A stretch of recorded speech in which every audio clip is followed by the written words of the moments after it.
Snow White and the Seven Dwarfs, a tale of friendship and courage. Once upon a time, in a faraway kingdom surrounded by lush green forests and snow-capped mountains, there lived a princess named Snow White. She was called Snow White because her skin was as white as snow, her lips were as red as roses, and her hair was as black as ebony. But Snow White was not only beautiful, she was kind-hearted, always ready to help anyone in need, whether it was a bird with a broken wing or a farmer needing help with his crops. Snow White lived in a grand castle with her stepmother, the queen. Her stepmother was a proud and vain woman who spent her days admiring herself in a magical mirror.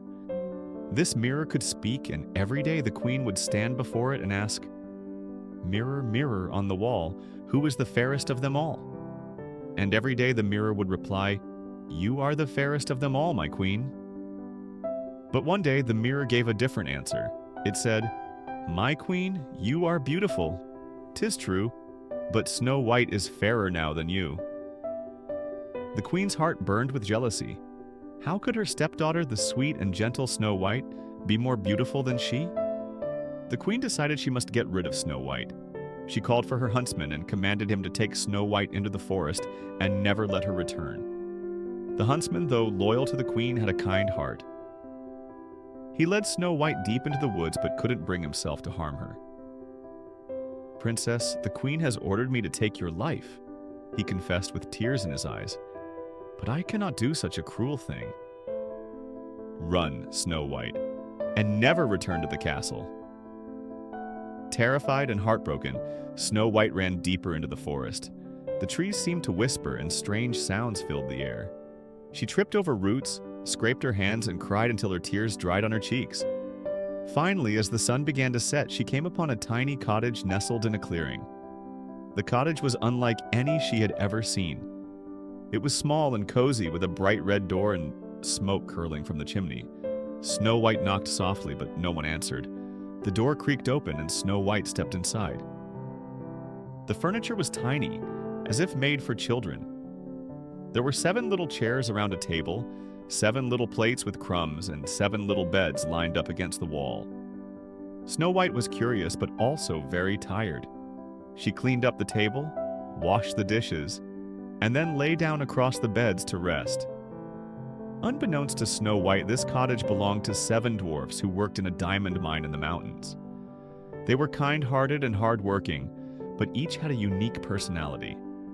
Their names were Doc, Grumpy, Happy, Sleepy, Bashful, Sneezy, and Dopey. That evening, the dwarfs returned home, singing their cheerful mining song, hi ho, it's home from work we go." As soon as they entered, they noticed something was different. "Who cleaned the table?" asked Doc, the wisest of the dwarfs. "And who's sleeping in our beds?" exclaimed Grumpy, his eyebrows furrowing. The dwarfs crept up to the beds and gasped. There, fast asleep, was Snow White. She looked so peaceful that even Grumpy couldn't stay upset.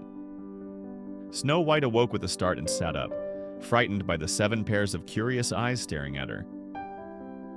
"Who are you?" asked Doc gently. "I'm Snow White," she said, explaining how she had fled from her wicked stepmother. The dwarfs listened intently, their hearts softening.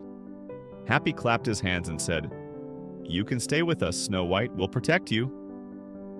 Snow White gratefully agreed and quickly became part of their family. She cooked delicious meals, sang cheerful songs, and kept their cottage spotless. In return, the dwarfs taught her how to recognize the dangers of the forest and how to be brave. Meanwhile, back at the castle, the queen asked her mirror, "Mirror, mirror on the wall, who is the fairest of them all?" The mirror replied, "My queen, you are beautiful, 'tis true, but Snow White beyond the mountains is fairer still than you." The queen was furious. She realized Snow White was still alive and vowed to finish what she had started. Using her dark magic, she disguised herself as an old peddler woman. She brewed a poison that would make anyone fall into a deep, death-like sleep and dipped a shiny red apple into the brew. The next morning, after the dwarfs had gone to the mine, the disguised queen arrived at the cottage. She knocked on the door and said in a frail voice, apples for sale. Juicy, sweet apples. Snow White, ever kind and trusting, opened the door. "Would you like to try one, my dear?" asked the old woman, holding out the gleaming red apple. "It looks delicious," Snow White said, taking the apple.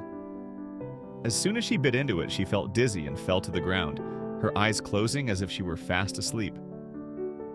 When the dwarfs returned that evening, they found Snow White lying on the floor. They tried everything to wake her, but nothing worked. Heartbroken, they placed her in a glass coffin in the forest, where they could watch over her and protect her from harm. Days turned into weeks, and the forest grew quiet as if mourning Snow White's fate. One day, a prince traveling through the woods stumbled upon the dwarfs and their glass coffin. He was struck by Snow White's beauty and the sorrowful story the dwarfs shared. With a heavy heart, the prince leaned over and kissed Snow White's forehead. To everyone's astonishment, her eyes fluttered open. The poison's spell was broken. The dwarfs cheered and danced with joy. Snow White thanked the prince and her 7 friends for their love and kindness. Soon after, the prince invited Snow White to his castle, where they were married in a grand celebration. The wicked queen, upon hearing the news, was so overcome with anger that she fled the kingdom, never to be seen again. Snow White and the prince ruled their kingdom with kindness, and the 7 dwarfs visited often, bringing laughter and cheer wherever they went.